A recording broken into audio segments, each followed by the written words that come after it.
Di Ramtha School of Mind, hari pertama ada 110 murid hadir. Dari 10 negara, ada India, Australia, Filipina, Malaysia, Kamboja, Hong Kong, Jepang, Amerika, Inggris, dan terakhir dari Iran. Saya satu-satunya yang dari Indonesia. Hari pertama perkenalan, masing-masing cerita jalan hidup mereka, masing-masing sharing, berbagi, sedetail dan serinci mungkin. Wah, seperti nonton film drama. Kalah drama Korea, kalah cerita India. Ceritanya seram-seram, menegangkan, taruhan nyawa yang hilang, dan anggota keluarga yang meninggal terbunuh. Hal itu menjadi biasa. Parah semua kondisinya. Ada yang usianya 55 tahun selama 40 tahun bekerja hanya untuk membayar hutang. Ada yang bangkrut berhutang dengan geng mafia. Ada yang dikejar-kejar triad dan dibunuh keluarganya. Ada yang ditipu habis-habisan oleh keluarganya sendiri. Pokoknya sulit dibayangkan cerita jalan hidupnya mereka. Bahkan 100 kali mendengar cerita masing-masing, 100 kali saya menangis. Saya tentu tidak boleh menceritakan rincian cerita mereka karena ini menjadi rahasia di antara kami. Di mana kami seakan sudah menjadi saudara sependeritaan. Common sorrow. Jalan hidup saya jika mendengar cerita mereka menjadi tidak sebanding. Tidak ada apa-apanya. Hari berikutnya sang instruktur menceritakan jalan hidup mereka. Sama saja awalnya kusut semua. Mereka berlima, masih muda. Yang paling tua umurnya 35 tahun. Namun rekening mereka paling sedikit adalah 6 juta Aussie dollar. Jamput, itu ucapan saya dalam hati berkali-kali.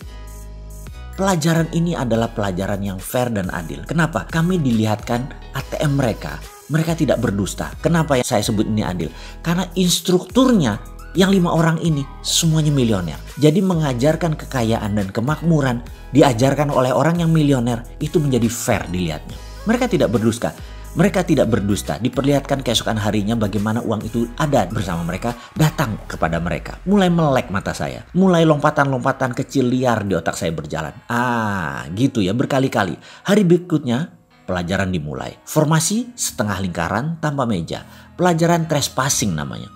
Teritori ego kami akan diterabas, akan di-cross, akan dilewati. Siap-siap marah, siap-siap tertusuk hati kami, siap-siap tersinggung. Kami peserta diberi pertanyaan, how is the money comes to you? Bagaimana uang datang ke Anda? Seluruh peserta mendapat giliran. Kalau disamaratakan, semua menjawab hampir sama, yaitu dengan bekerja. Sekali lagi, jika ditanya, how is the money comes to you? Maka rata-rata menjawab dengan bekerja. Pertanyaan berikutnya oleh instruktur, kalau Anda tidak ada uang, apa yang Anda lakukan? Seluruh peserta berbicara bergantian. Kesimpulan, mencari kerjaan. Karena dengan bekerja, kita mendapat uang. Pertanyaan berikutnya, kalau Anda bekerja, apa yang Anda peroleh? Seluruh peserta menjawab, uang. Pertanyaan berikutnya, jadi begitulah cara kerja otak Anda. Untuk mendapatkan uang, Anda harus bekerja. Oke, kita stop sebentar. Ada yang salah dalam pernyataan di atas? Tentu tidak, bukan? Inilah pernyataan dan pertanyaan selanjutnya. Bisakah Anda tidak bekerja? Anda dapat uang? Otak saya kram, macet. Kemudian terdengar suara instruktur melanjutkan. Karena Anda berpikir uang datang kalau bekerja. Kalau tidak punya uang, Anda mencari kerjaan. Dan Anda pikir Anda mendapatkan uang. Padahal itu hanya menyambung hidup. Di akhir bulan uang Anda habis lagi. Dan Anda bekerja lagi. Begitulah roda kehidupan yang Anda putar. Benarkah? Otak saya berhenti. Rasanya tidak ada yang salah. Bukannya itu pemahaman umum. Uang didapat dengan bekerja. Nggak kerja ya nggak dapat duit. Pertanyaan berikutnya agak menohok ke saya. Anda bertuhan, Mr. Mardigu? Anda percaya Tuhan? Saya jawab, iya pasti. Tuhan Anda bisa apa? Kalau ini bukan pelajaran trespassing, sudah ngamuk saya. Tuhan saya bisa segalanya, memiliki semuanya. Dan dia adalah ketidakterhinggaan. Jawab saya dengan nada tidak nyaman. Instruktur saya bernama Geoff mendekat. Tuhanmu tak terhingga dan bisa ngapain aja. Bisa semuanya, dia berkata begitu. Bisakah Anda meminta pada Tuhanmu? Kamu di rumah, duduk dengan orang yang mencintaimu dan yang kamu cintai, mengerjakan sesuatu yang sesuka-sukamu, uang kamu tak terhingga. Bisa nggak? Saya gelagapan. Ditekan lagi. Bisa nggak Tuhanmu mendatangkan uang kepadamu tanpa kerja, hanya mengerjakan yang kau cintai, dapat uang tak terhingga? Bisakah? Bisa, saya jawab keras.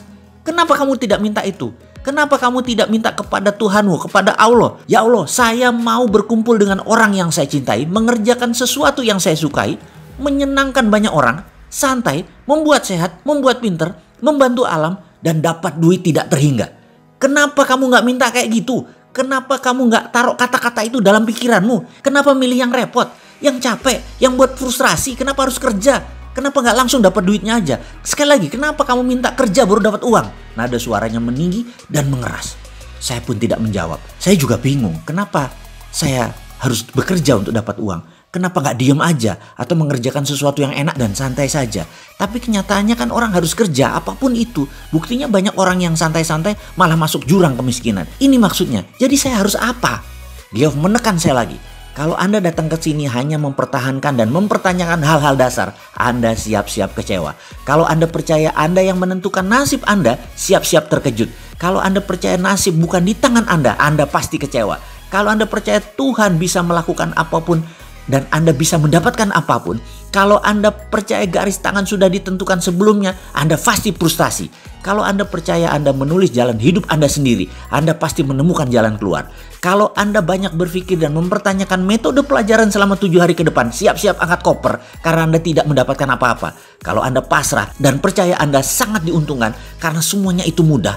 Kalau Anda percaya inilah jawaban atas doa Anda selama ini dan Anda menikmati proses di kelas ini. Kalau Anda memegang kukuh belief system Anda yang lama, Anda persis menjadi seperti Anda yang sekarang. Kalau Anda meruntuhkan seluruh bangunan Anda dan bersiap membangun pondasi belief baru, siap-siap melihat diri Anda yang baru, yang anggun, yang tak terhingga dan sesuai dengan maunya Anda. Kemudian nada suaranya melunak dan pelan. Anda kesini sudah buang waktu, membuang tenaga, membuang pikiran, membuang uang. Apa yang tersisa dari Anda hanya pola pikir saja. Kalau Anda mau membuang pola pikir tersebut, kita akan melanjutkan pelajarannya. Siap-siap akan sakit hati. Karena semua yang Anda pegang bisa dilepas dan harus dilepas. Bahkan kebenaran yang Anda pegang pun akan ditantang, di-challenge ke batas ujung. Diri Anda akan didorong ke batas yang Anda merasa apapun mungkin, apapun masuk di akal. Masa sih? Bagaimana bisa pernyataan dan pertanyaan logika belief lama akan ditantang? Kalau ternyata tidak teruji, rubuhkan belief system Anda tadi. Ingat, kebenaran yang terbenar adalah kebenaran yang teruji. Kebenaran yang terbenar adalah kebenaran yang tidak menyinggung siapapun. Dan kalau ada yang sakit hati gara-gara kebenaran ini, pelajaran kebenaran ini salah. Dan kebenaran yang paling benar, dia membela dirinya sendiri. Oleh karena itu sahabat, Anda sudah membuang waktu, Anda sudah membayar mahal video ini, Anda harus mendapat pelajarannya. Ikuti semua perintah-perintah ini sedetil mungkin karena Anda pasti berubah menjadi Anda yang baru.